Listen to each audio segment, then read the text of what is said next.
السلام عليكم ورحمة الله تعالى وبركاته. متابعي قناة نوال تي في شانيل، اهلا ومرحبا بكم معايا في فيديو جديد وفي وصفه جديده. نتمنى يلقاكم ان شاء الله هذا الفيديو في احسن الاحوال. اليوم نقترح عليكم وصفه ديال وصفه تركيه، اللحم بالعجين التركي بطريقه مختلفه زوينه. نحضروها للعشاء خفيف هكا او الكوتي. نتمنى تبقاو معايا باش تعرفوا على المقادير وطريقه التحضير وفرجه ممتعه. بسم الله على بركه الله. غنحتاج لتحضير هذا او اللحم بالعجين التركي. غنحتاج ملعقه ديال السكر او السكر حبيبات، غنحتاج الملح، غنحتاج تقريبا نصف ملعقه ديال الخميره حبيبات، ملعقه صغيره. انا هاد المعلقه عندي متوسطه داكشي علاش درت النصف ديالها. الوصفه الاصليه ما كيديروش فيها الخميره، كيديروا فيها الدقيق والملح والسكر، بحق كتجي شويه قاصحه. انا كندير فيها الخميره باش كتعجبني تجي رطبه وطريه. ملعقه ديال عامره متوسطه كي قلت لكم ديال الحليب بودره، 4 كاس ديال الزيت، غندير تقريبا ربع لتر ديال الماء، وغنضيف عندي هنا نص كيلو ديال الدقيق. غنديها للعجان تعجن، خاصها تدلك مزيان. هاد العجينه خاصها ندلكوها مزيان ونرجع معاكم. من بعد ما عجنتها شفتوا معايا كيفاش كيكون القوام ديالها. كي قلت لكم خاصها تدلك مزيان وما نقصحوهاش، تجي رطبه. غنغطيها تخمر ونرجع معاكم. غنحتاجو لحم مفروم او الكفته. كنبغيوها شويه تكون فيها واحد النسبه ديال الدهون الشحمه. عندي هنا 500 غرام ديال الكفته، ممكن تستعملوا 400 غرام.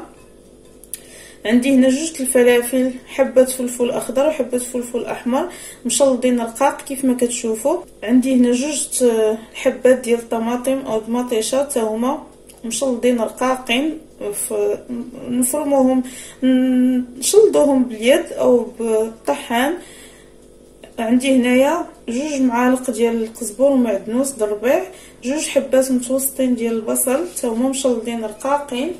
غندوزو التوابل غنقولهم لكم وانا كنضيفهم لهذا الخليط ديال الخضر. الملح كيبقى على حسب الذوق.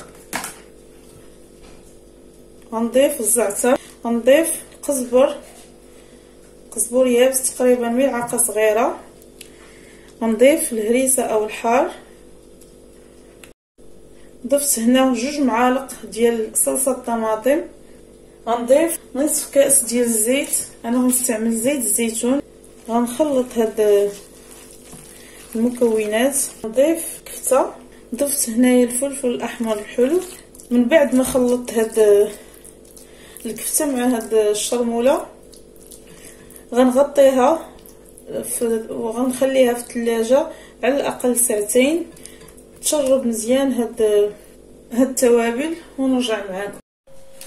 من بعد ما اختمرت العجينه كيف ما كتشوفوا ضاعف الحجم ديالها، غنفرغها من الهواء وغنقسمها تقريبا ل 12 13 كره. من بعد ما درت كويرات على هذا الشكل كيف ما كتشوفوا، درتهم فوق واحد المنديل او ديروهم في سطح او في مول. غنطلقهم بالمطلق. غنبدا باول كره. بسم الله. غنطلقها يكون الكره السمك ديالها رقيق. غنطلق الكرات اللي عندي كاملين حتى كنساليهم كاملين. من بعد ما طلقتهم كاملين درت هاد ورق الطبخ باش تسهل عليا نسلتها، نضمن انه ما غاديش يلصق فيها، وباش يسهل عليا ننزلها في المقله. فاش وضعتها بحال هكا غناخذ كميه من هاد الخليط ديال الكفته او اللحم المفروم وغنسرحو بحال هكا بشويه، غير بشويه باش ما تقبش لينا العجين. غنديرهم معكم هاد الكميه اللي درت، غنحضرها معكم بجوج الاشكال. دابا غندوز نوضعها في المقلاة اللي عندي ديجا مسخنه ودهنتها بشويه ديال الزيت. غنسلتها على هذا الشكل في المقلاة كي قلت لكم. هذاك ورق الطبخ كيساعدنا باش تسلك لينا بكل سهوله. بامكانكم الا مبغيتوش تسلسوها تشدوا الفطيره وهي في ورق الطبخ تحطوها فوق المقلاة بالورق الطبخ ديالها. دابا غنغطيها، ممكن ديروها في هذه المقله اللي كنطيبوا فيها الملوي او الرغايف، او ديروها في المقلاة غير لاصقه. من بعد ما عريت على الفطيره الاولى كيف ما كتشوفوا كيغلى فيها داك الخليط ونشفات من الجناب. نقلب لكم من التحت تشوفوا تحمرات من التحت كيف ما كتشوفوا. دابا طابت. من بعد ما طابت الفطيره الثانيه كنحطها فوق الفطيره الاولى. دابا غنوريكم الطريقه الثانيه اللي ممكن نحضروا بها او نقدموا بها هاد الصفائح او هاد الفطائر. نفس الطريقه الاولى، وندهن هاد الجوانب من بعد ما نسرحها. كي قلت لكم نخلي واحد ما نوصلش الخليط الجوانب. ندهن هاد الجوانب بشويه الماء، نرش جبنه الموتزاريلا وكنسدها مزيان من الجوانب، وكطيب بحال اللي غنطيبوا البطبوط او مخمار معمر. كنسدها بهذه الطريقه وكنهزها كنطيبها في المقلاة اللي مدهونه بالزيت من الوجهين. ديما كنغطيو عليها ما والو حيت غطيب من الوجهين. وهذه هي الوصفه اللي حضرت معكم اليوم، صفيحه اللحم بالعجين التركي او اللحم بالعجين التركي. كتجي هائله كيف شفتوا معايا، سهله التحضير ما فيهاش شي مجهود، وتا المكونات بساطين. كتجي طريه كي شفتوا معايا، رطب ماشي قاصح. كتجي العجينه ديالو رطبه.